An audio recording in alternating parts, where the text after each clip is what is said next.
आज हम लोग वेक्टर में लामीज़ थ्योरम को डिस्कस करेंगे।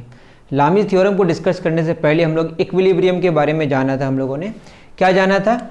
सिंपल सी बात थी कि वेक्टर है हमारा a, दूसरा वेक्टर क्या है हमारा b, तो इसका रिजल्टेंट क्या होगा a प्लस b।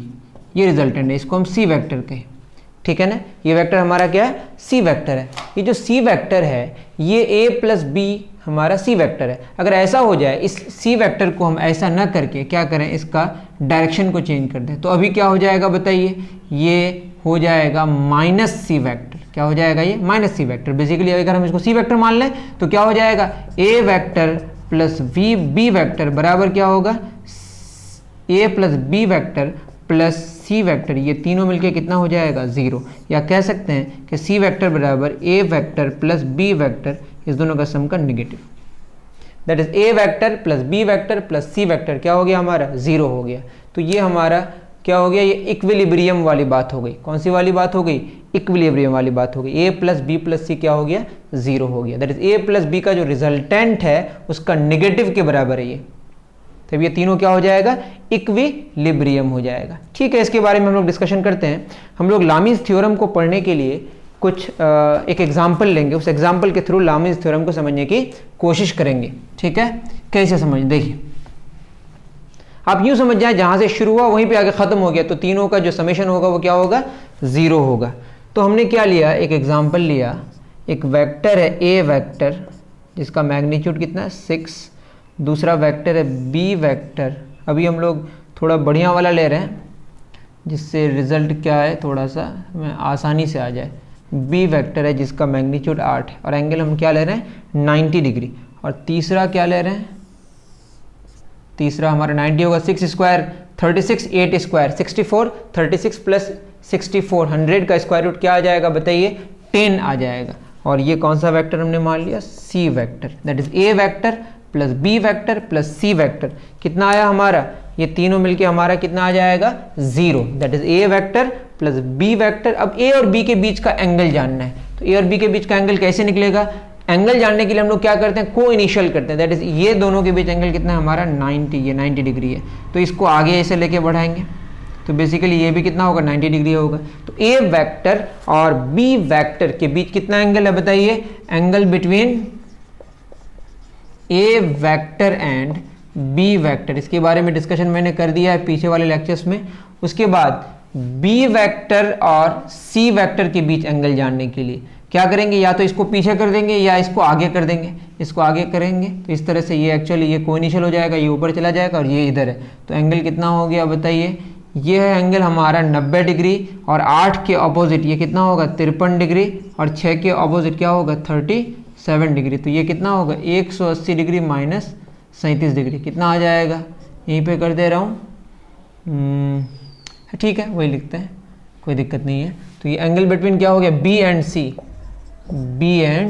C कितना हो जाएगा? 180 degree minus 37 degree. Angle between C and A, तो C को यहाँ आगे बढ़ा देते हैं, तो ये कितना हो जाएगा? 180 degree minus 53 degree. C and A 180 degree minus 53 degree. तो ये आप बात समझ रहे होंगे। अब क्या करेंगे हम लोग? क्या करेंगे? देखिए यहाँ पे 6 है, यहाँ पे क्या है? 6 का 6 के साथ हम लोग क्या लेंगे? 180। 6 का ऑपोजिट जो है वो क्या है? 180 degree minus 37। 6 divided by sine, ऐसे करेंगे। अब क्या है ये? अब लोग समझ जाइएगा, 6 divided by sine 180 degree minus 37 degree. और याद रहे साइन 180 डिग्री माइनस थीटा क्या होता है? साइन थीटा ही होता है। आपको जस्ट ऐसे याद रखना है कि 180 डिग्री माइनस जो करेंगे वो कौन सा क्वाड्रेंट में पहुंच जाएंगे?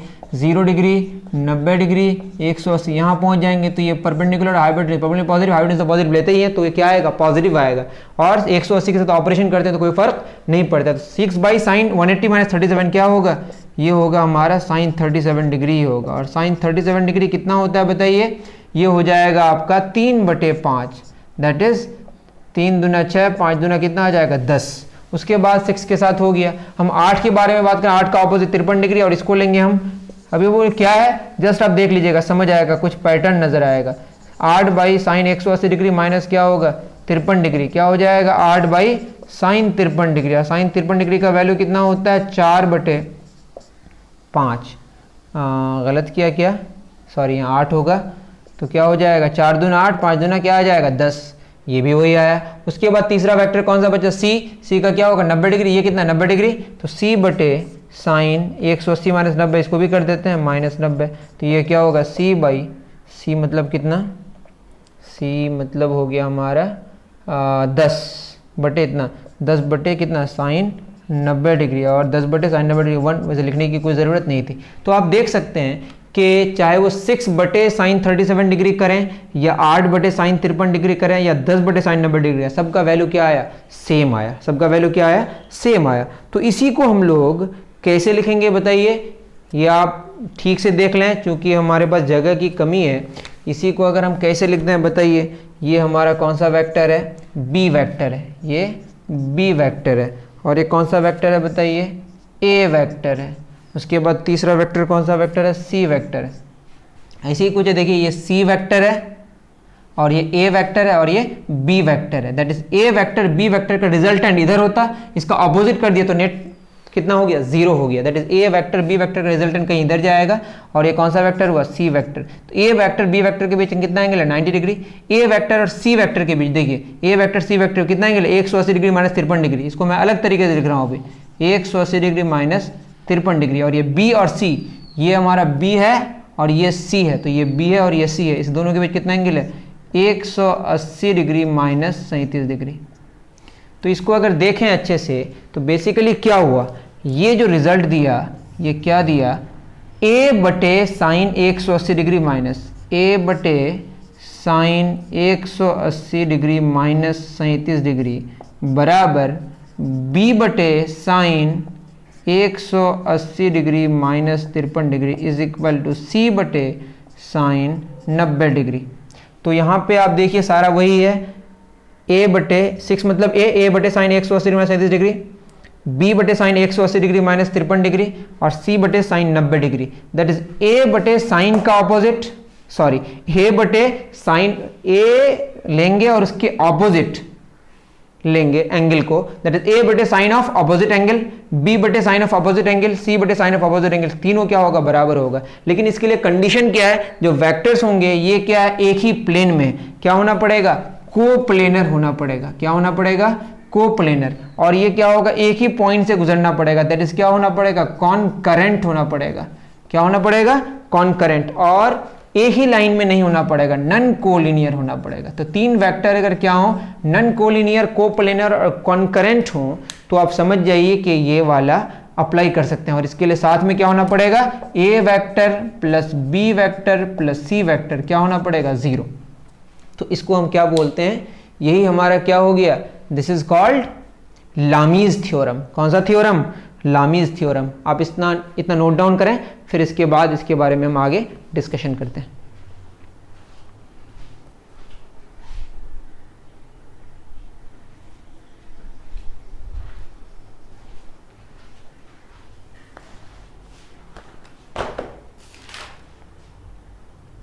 उतार चुके होंगे आप,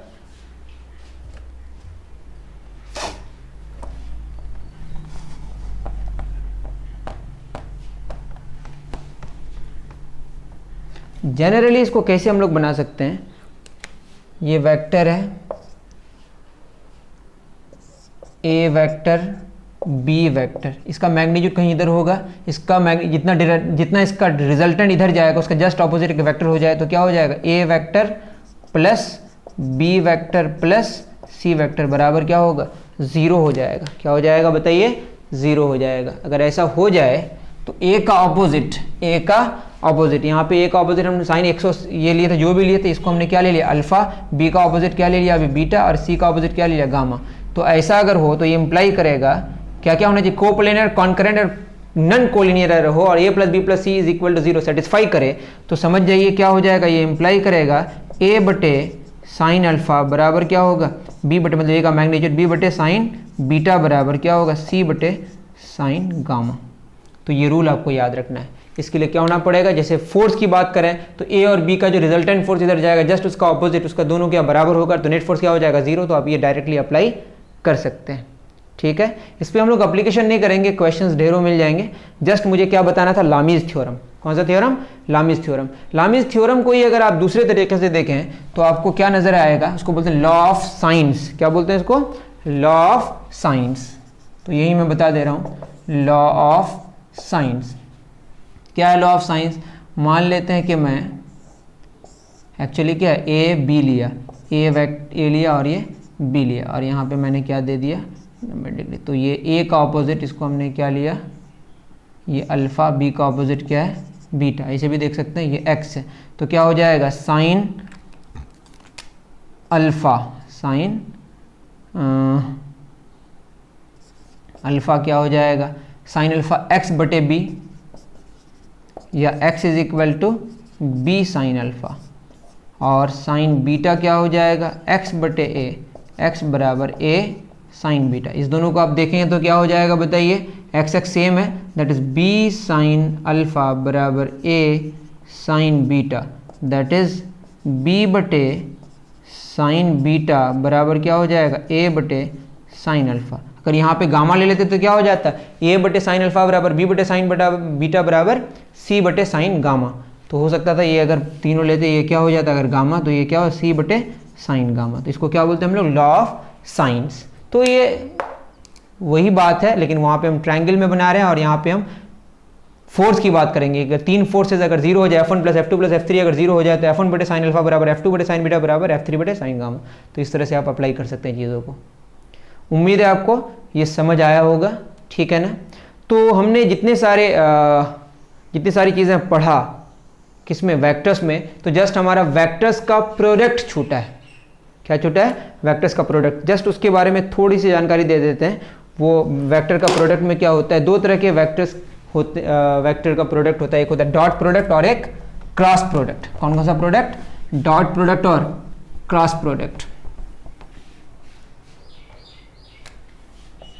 प्रोडक्ट ऑफ वेक्टर्स,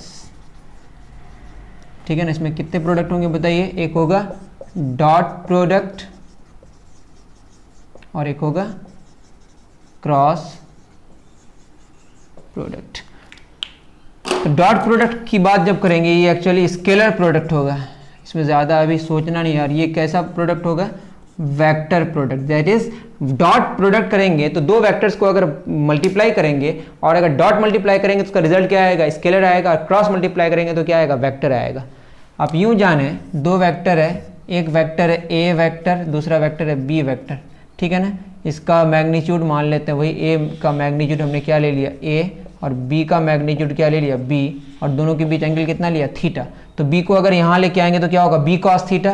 तो ए वेक्टर और बी वेक्टर का जो डॉट प्रोडक्ट होगा वो जस्ट याद रखना है आपको, ए उसका मैग्नीट्यूड, बी उसका मैग्नीट्यूड, और cos of angle between them. और एक कैसा रिजल्ट देगा, ये देगा स्केलर रिजल्ट। और क्रॉस प्रोडक्ट में क्या हो जाएगा, ए क्रॉस बी।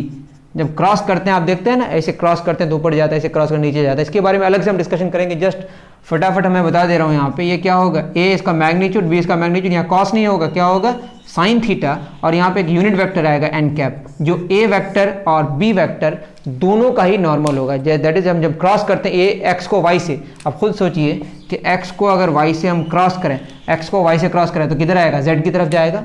तो ये सारी बातें आप खुद जान सकते हैं। तो ये दोनों फार्मूला आपको याद रख लेना, इसी फार्मूले से चीज़ें आप खुद कर सकते हैं। जैसे मैं बोलूँ कि ए वेक्टर और ए वेक्टर की बात करें, ए वेक्टर डॉट ए वेक्टर क्या हो जाएगा, ए कॉस कितना डिग्री, 0 डिग्री, ए स्क्वायर हो जाएगा।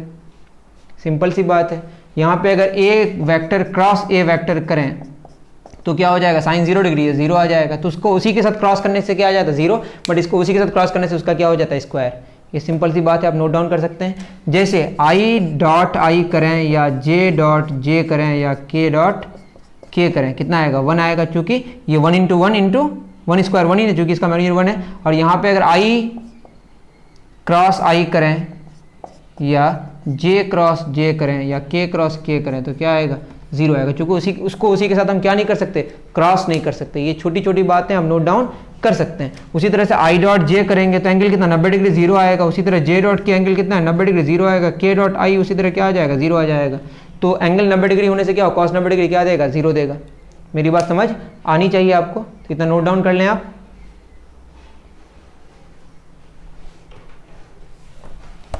अब इसी में मैं चीज़ें बता दूं, जैसे मैं बोलूं कि आई क्रॉस जे करूं, आई क्रॉस जे मतलब क्या, ये x है और ये y है, x को y से क्या कर रहे हैं, क्रॉस कर रहे हैं, तो क्या हो जाएगा, i को j से अगर क्रॉस करेंगे दैट इज i का मैग्नीट्यूड 1, j का मैग्नीट्यूड 1, और क्या किधर जाएगा बताइए, और साइन कितना डिग्री, 90 डिग्री दोनों के बीच, और जाएगा किधर, क्रॉस होने से j के तरफ, k के तरफ जाएगा, किधर, z के तरफ जाएगा, तो क्या हो जाएगा, ये हो जाएगा k कैप, ये सब 1 हो गया और k भी रह जाएगा, i क्रॉस j क्या है, k, तो j क्रॉस i क्या आ जाएगा, जस्ट नीचे चला जाएगा, i को j से करेंगे तो अंदर की तरफ जाएगा, ये आपको याद रखना है, इसका क्रॉस रूल ऐसे, y को x के साथ क्रॉस कर रहे हैं, अंदर की तरफ जा रहा है, x को y की तरफ बाहर जा रहा है, ये अलग से मैं बताऊंगा फिर कभी, ठीक है ना। उसी तरह से आई जे क्या हो गया, j को k से करें, अगर j को k से करें तो j को k से करने का मतलब y है और ये z है, तो ये y को z से कर रहे हैं, देखिए किधर जा रहा है, x के तरफ, y को किधर कर रहा है, z से, z ऊपर की तरफ है तो किधर जा रहा है, x की तरफ, j क्रॉस किया क्या आएगा, i, तो आपको ऐसे याद रखना है,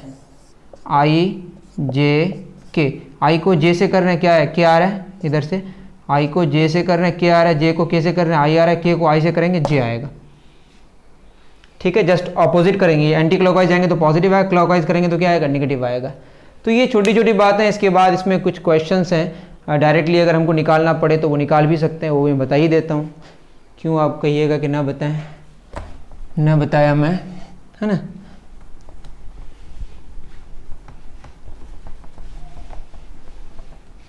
दैट इज अगर वेक्टर हो, एक वेक्टर है A vector x1 i cap plus y1 j cap plus z1 k cap, दूसरा वेक्टर है B vector x2 i cap plus y2 j cap plus z2 k cap.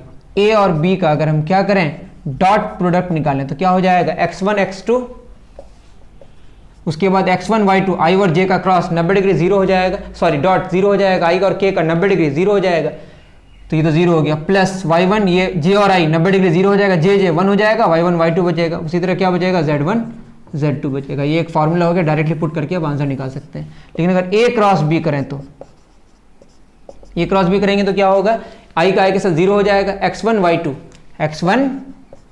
y2 i का j के साथ, आपको ये याद रखना है, i j k, ऐसे जाएंगे तो क्या होगा, पॉजिटिव होगा, i का j के साथ क्या आएगा, k आएगा, i का j k, that is plus x1 y2 k cap plus,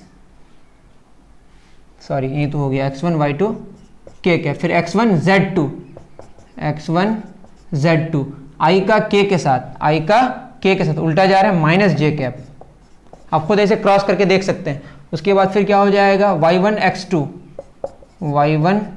j का i के साथ उल्टा जा रहा है, माइनस k कैप, उसके बाद plus j 0, y1 z2 that is j k के साथ, j का k के साथ क्या आएगा, i कैप आएगा, ठीक है। उसके बाद प्लस z1 का x2 के साथ, z1 x2 k का i के साथ देखिए किधर जाएगा, j कैप ही आ जाएगा, ठीक है, प्लस z1 y2 k का j के साथ उल्टा आ जाएगा, k का j के साथ माइनस i, क्या हो जाएगा, z1 y2 minus i cap, ठीक है। तो इस तरह से आप देखिए, i कैप की बात अगर करें तो i कैप तो i कैप के साथ क्या आ गया, i कैप के साथ आ गया हमारा, i कैप पहले लिख दे रहे हैं, y1 z2 minus z1 y2, उसके बाद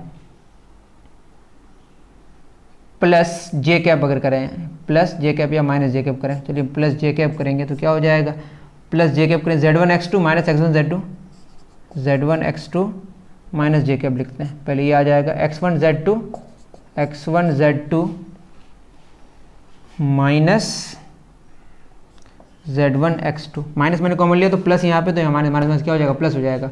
उसके बाद plus k cap x1 y2 minus y1 x2,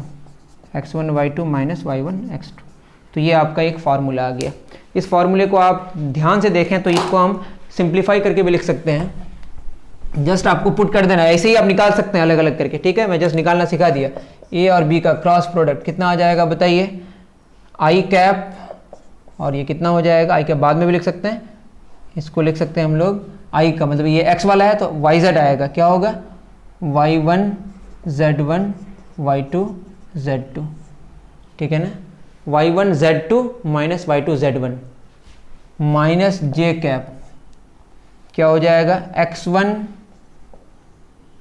ये मतलब y वाला, तो x1 z1 x2 z2, देखिए x1 z2 minus x2 z1, इस तरह से लिख सकते हैं, हो गया, plus k cap, k cap क्या हो जाएगा, k मतलब z वाला x1 y1 x2 y2, कैसे लिखते हैं, x1 y2 minus y1 x2, तो इस तरह से आप याद रख सकते हैं।